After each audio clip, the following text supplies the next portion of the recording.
बिस्मिल्लाहिर्रहमानिर्रहीम। अस्सलाम वालेकुम नाज़रीन, उम्मीद करता हूँ आप तमाम लोग खैरियत से होंगे। नाज़रीन, एक बहुत बड़ी खबर थी, सुबह से आप लोगों ने सुन रही होगी कि इमरान खान साहब को पीपीसी सेक्शन 34 जो है उसके तहत भी 9 मई के तमाम जो वाक़यात हैं उनकी एफआईआर में नामजद कर दिया जाए। खबर बहुत बड़ी थी, इस लिहाजा इसके लिए इसका बैकग्राउंड, इसके प्रॉज कॉन्स, सोर्सेज सब कुछ चेक करते मुझे वक्त लग गया। इस वजह से मैं आपके सामने फ़ौरन इसके ऊपर वीलॉग नहीं करना चाह रहा था। बिफोर इट कि मैं खबर की डिटेल की जानिब आऊँ और बताऊँ कि भुट्टो साहब के साथ कैसे रिलेट किया जा रहा है, एक चीज़ आपको ज़रूर पहले बता दूँ कि जब ये डायरेक्टिव आया या हुक्मनामा आया आईजी साहब की जानिब से कि 9 मई के वाक़यात के अंदर पीपीसी 34 के तहत तमाम एफआईआर्स के अंदर इमरान खान साहब को नामजद कर दिया जाए, तो बहुत सारे पुलिस अफसरान और प्रोसिक्यूटर्स भी इवन जो समझदार लोग हैं उनकी जानिब से इसके ऊपर मज़ामत आई है। बहुत सारे लोगों ने कहा है कि ज़रूरत नहीं है, हमें इसको जस्टिफाई करते हुए अदालतों के अंदर जाकर साबित करते हुए बड़ा प्रॉब्लम होगा।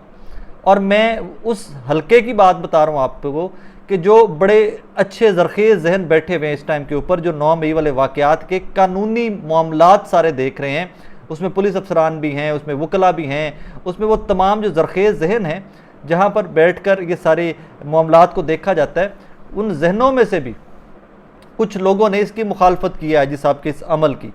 आईजी साहब, लेकिन वो सेक्रेटरी प्रोसिक्यूशन का नाम लेते हैं, आईजी साहब के ज़राए कहते हैं कि सेक्रेटरी प्रोसिक्यूशन ने हमें ये सजेस्ट किया है कि जनाब इमरान खान को पीपीसी 34 के तहत भी तमाम एफआईआर्स के अंदर नामजद कर दिया जाए।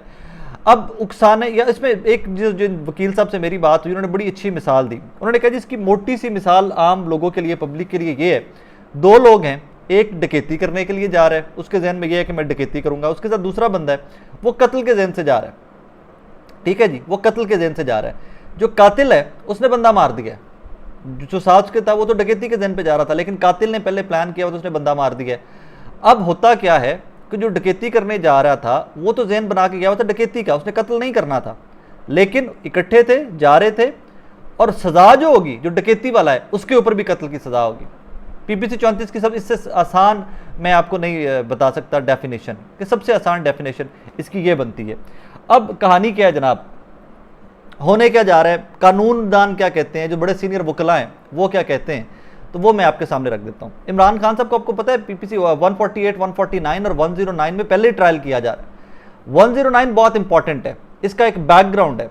हमारे साउथ एशिया की हिस्ट्री के अंदर, तारीख के अंदर 109 के ऊपर सिर्फ एक शख्स है जिसको सजा हुई है, और उसका नाम है जुल्फ़िकार अली भुट्टो। तारीख में और कोई मिसाल नहीं मिलती, इस तरह की कोई एग्जाम्पल नहीं है कि 109 पे किसी को सजा हो जाए। जुल्फ़िकार अली भुट्टो साहब वाहिद हैं जिनको इसके ऊपर सजा हुई थी। अब इमरान खान साहब को 109, 148, 149 में पहले ही नॉमिनेट किया गया हुआ, पहले ही उनके ऊपर ये दफात एफआईआर में लगाई गई। तो पीपीसी 34 की ज़रूरत क्या पड़ गई आपको? बाकी तमाम तरह एफआईआर में जिनमें उकसाना या वो सारा वो आ जाता है, उसमें क्या आपको समझ आती है कि ज़रूरत क्या पड़ गई इसकी? तो उसके ऊपर जनाब मुझे ये जवाब मिला कि पीपीसी 34 कॉमन इंटेंशन, इज्तमाही सोच या इज्तमाही इंटेंशन को उर्दू में क्या कहेंगे, इज्तमाही जो है ना वो प्लान या वो कुछ करने का, पीपीसी 34 ये कहता है। मैं इसका थोड़ा सा पढ़ के भी आपको सुना दूं। When a criminal act is done by several persons in furtherance of a common intention of all, each such person is liable for that act in the same manner as if it were done by him alone, reads section 34 of Pakistan penal code. अब कहानी बड़ी simple कर लीजिए इसको कि जी 9 मई में वाक़यात जो हुए, सारे जो लोगों के ऊपर एफआईआर हुई हैं, उसी तरह की एक एफआईआर इमरान खान के ऊपर भी दे दीजिए। इमरान खान की ये इंटेंशन थी, उनका मूड था, उनका मिजाज था, नीयत थी, इंटेंशन नीयत थी कि वो यही करना चाहते थे जो बाकी सब कर रहे हैं। तो जो तमाम लोगों के ऊपर, बाकियों के ऊपर एफआईआर हैं, वो ये एफआईआर दे दी जाए इमरान खान के ऊपर। क्या हो सकता है? ट्रायल कोर्ट, आर्मी कोर्ट में ले जाना चाहते हैं, मिलिट्री कोर्ट में ले जाना चाहते हैं, उसमें करामत साबित हो सकती है अगर सस्टेन करे तो। और नंबर 2 जो मुझे बताया गया, जो मुझे बड़े सीनियर वकला ने बताया, उन्होंने कहा जी कि इस सेक्शन पीपीसी के तहत 109 के बाद पीपीसी 34 की सेंस ही नहीं बनती। कोई जी शौर ये लगाने की बात करेगा ही नहीं, क्योंकि पीपी 109 भी इसी तरह की इंटेंशन है, वो भी इसी तरह की दफ़ा है कॉमन इंटेंशन टाइप की। तो उसके ऊपर जब पीपी 109 लग गई तो पीपीसी 34 जो 34 है लगाने की तुक ही नहीं बनती। अब होता क्या है इसके ऊपर, और मेरी इतलात अब तक ये है कि जो सिर्फ एक रीजन है ना, पिंडी रीजन और वो सारा जो रीजन है, वहाँ पर इमरान खान साहब को नॉमिनेट कर दिया गया है सेक्शन 34 लगाकर। जो 9 मई वाली FIR थी, लाहौर और बाकी जो रीजन है, बाकी जहाँ पर 9 मई के वाक़यात को लेकर बहुत सारी FIRs हैं, लाहौर, गुजरांवाला, मुल्तान रीजन जो है, ये अभी तक रिलक्टेंट हैं, ये हेजिटेंट हैं, इन्होंने अभी तक नहीं लगाई ये दफ़ा, इन्होंने नहीं नॉमिनेट किया इमरान खान साहब को। और ये अपने जो प्रोसिक्यूशन के एक्सपर्ट्स हैं, ये उनको बार बार उनसे कर रहे हैं, कोऑर्डिनेट कर रहे हैं कि भाईजान हमें लगानी चाहिए कि नहीं लगानी चाहिए। क्योंकि यहाँ पर मेरी इतला ये है कि काफ़ी सारे जो पुलिस अफसरान हैं, उन्होंने कहा है कि जी हम इसको कोर्ट ऑफ लॉ के अंदर, हम अदालतों के अंदर इसको नहीं वो जस्टिफाई कर सकेंगे इस दफ़ा को लगाना कि सारी FIRs के अंदर इमरान खान को नॉमिनेट कर देना, हम इसको जस्टिफाई नहीं कर सकेंगे। अच्छा जी, ठीक है, ये सारी तो ये तो होगी कानूनी कार्रवाई और कानूनी जो पेचीदगियाँ थी वो थोड़ी सी मैंने आसान अल्फाज में आप तक रखने की कोशिश की। मेरा अगला सवाल कुछ दोस्तों से ये था जो काबिल लोग हैं, कनेक्टेड लोग हैं, इन्फॉर्मेशन रखते हैं, कानून की समझ बूझ भी रखते हैं, बड़े ओहदे रखते हैं और काबिल लोग हैं। तो मैंने उनसे पूछा कि यार फिर ज़रूरत क्या है। तो मुझे एक साहब ने बड़ा खूबसूरत जुमला कहा, उन्होंने कहा ताकत का इस्तेमाल करके ताकत दिखाई जा रही है, इस्तेमाल करके। और नंबर 2, सिर्फ और सिर्फ एक पर्पस है, खुआरी। इधर एक कोर्ट जो दूजी कोर्ट, दूजी कोर्ट जो तीजी कोर्ट, तीजी कोर्ट जो चौथी कोर्ट, दैट इज़ इट। इससे ज़्यादा तमाम 9 मई के वाक़यात के अंदर नॉमिनेट करने के इमरान खान को कोई तुक नहीं है, लीगली मॉरली कुछ नहीं है। और ये मुझे उन साहब ने बताया, हमारे दोस्त हैं, कि जो इमरान खान साहब के तर्ज़ हुकूमत या इमरान खान साहब के ज़ात के ऊपर बड़ा क्रिटिसाइज़ करते हैं खुलखुला के, लेकिन लॉ के ऊपर बहुत अच्छी ग्रिप रखते हैं। तो उन्होंने कहा जी इसमें कोई मुझे आज सच कोई नज़र नहीं आ रहा कुछ भी कि जिसके ऊपर मैं कहूँ कि यस कुछ मामलात हैं।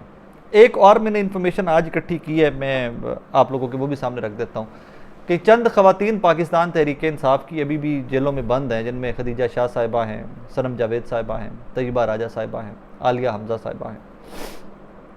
मैंने उनके बारे में कुछ इन्फॉर्मेशन इकट्ठी करने की कोशिश की कि उनका केस कहाँ तक पहुँचा, what is going to happen. तो मेरी इतलात ये हैं, मेरे ज़राए कुछ इस तरह कन्फर्म करते हैं कि उनकी बेल नियर फ्यूचर में कहीं नज़र नहीं आ रही। मुस्तकबिल करीब के अंदर खदीजा शाह साहिबा, सनम जावेद साहिबा, तैयबा राजा साहिबा, आलिया हमजा साहिबा और बाकी जो ख़वातीन अभी जेलों के अंदर हैं, पाकिस्तान तहरीक इंसाफ की लीडरान और कारकुनान जो बच गई हैं, बाकियों की ज़मानतें हो चुकी हैं, उनकी ज़मानतें नियर फ्यूचर में कहीं पर नज़र नहीं आ रही। उनके केसेस इस किस्म के बन गए हैं, कोई ऊपर नीचे करके या जो भी करके, या कोई एविडेंस इस किस्म के इकट्ठे कर लिए गए हैं, या आगे अब ज़मानतें आपको पता है ATC तो खारिज हो चुकी हुई हैं, तो अब ज़मानतें जानी है आगे लाहौर हाई कोर्ट में। और लाहौर, मेरी एक वकील से बात हो रही थी, मैंने कहा लाहौर हाई कोर्ट में ज़मानतों को कैसे लटकाया जा सकता है, ये पॉसिबल है? तो मुझे एक दोस्त हैं ILF से उनका ताल्लुक़ है, उन्होंने कहा यार लाहौर हाई कोर्ट में या बड़ी अदालत, जितनी अदालत बड़ी होती जाती है वहाँ पर केस को लटकाना उतना ही आसान होता जाता है। मैंने कहा जी वो कैसे? उन्होंने कहा जी रिकॉर्ड नहीं पेश किया पुलिस ने, फिर क्या करोगे? आयो ने रिकॉर्ड नहीं पेश किया, जज सब डांटेंगे आयो को कि मैंने ये इसका विटनेस हूँ मैं ATC के अंदर भी। अबर गुल साहिबा बार बार डांटा करती थी आयो को, आयो रिकॉर्ड नहीं पेश करता था। तो वहाँ पर ATC में ये होता था कि रिकॉर्ड नहीं पेश होता था तो हफ्ते की 4 दिन 5 दिन की तारीख पड़ जाती थी, 4-5 दिन के बाद दोबारा अगली पेशी होती थी, समाअत होती थी। लाहौर हाईकोर्ट में जब जमानतों पर चले जाएंगे आप, तो जनाब वहाँ पर डेट पड़ेगी 15 दिन की, वहाँ पर डेट पड़ेगी 1 महीने की। अगर 3 दफ़ा रिकॉर्ड नहीं पेश किया गया तो मतलब 3 महीने नहीं तो चलो आप कहते हो जी 15-15 दिन की तारीखें पड़ी हैं, 1.5-2 महीने तो फिर भी गए आप। ज़मानतें ना होने के लिए अगर टाइम बाय करना है पुलिस ने इन ख़वातीन का, तो 1.5-2 महीने तो वैसे ही वो निकाल देंगे रिकॉर्ड पेश किए बगैर। सो नियर फ्यूचर के अंदर खदीजा शाह साहिबा, आलिया हमजा साहिबा, तैयबा राजा साहिबा, सनम जावेद साहिबा, इवन डॉक्टर यास्मीन राशिद साहिबा, इनकी नियर फ्यूचर के अंदर ज़मानतें होती नज़र नहीं आ रही, क्योंकि इन लोगों की जिनकी ज़मानतें यहाँ से खारिज हो चुकी हैं ATC से, वो अब आगे अगर ज़मानतों के लिए लाहौर हाई कोर्ट में जाती भी हैं तो रिकॉर्ड पेश ना किया जाएगा। एक बड़ा टेक्निकल सा हमारे लॉ का एक फ्लॉ कह लीजिए या टेक्निकलिटी है टू प्ले अराउंड। मेरी इतलात ये है कि ज़मानतें जल्दी नहीं हो रही उनको भी रखा जाएगा, जो उनके ऊपर केसेस हैं उनको प्रॉपरली परसू किया जाएगा, रगड़ा दिया जाएगा। और काफ़ी सारी चीज़ें हैं, अगर एक केस में से उनको ज़मानतें मिल भी जाएंगी तो ज़िम्नियों में अगले केसेस जो हैं उनमें नॉमिनेट कर दिया जाएगा। काफ़ी सारे केसेस और भी हैं कि जो वेट कर रहे हैं बहुत सारे लोगों का कि अगर एक में ज़मानतें होती हैं तो अगला case is ready. So things are not good for those people, things are not good for those families, things are not good for those families things aren't very good for Pakistan Tehreek-e-Insaf. But that's how things are. That's the country we live in, and that's the system around us. That's how system works. अपना बहुत सारा ख्याल रखिएगा, दुआ में याद रखिएगा। अल्लाह हाफ़िज़।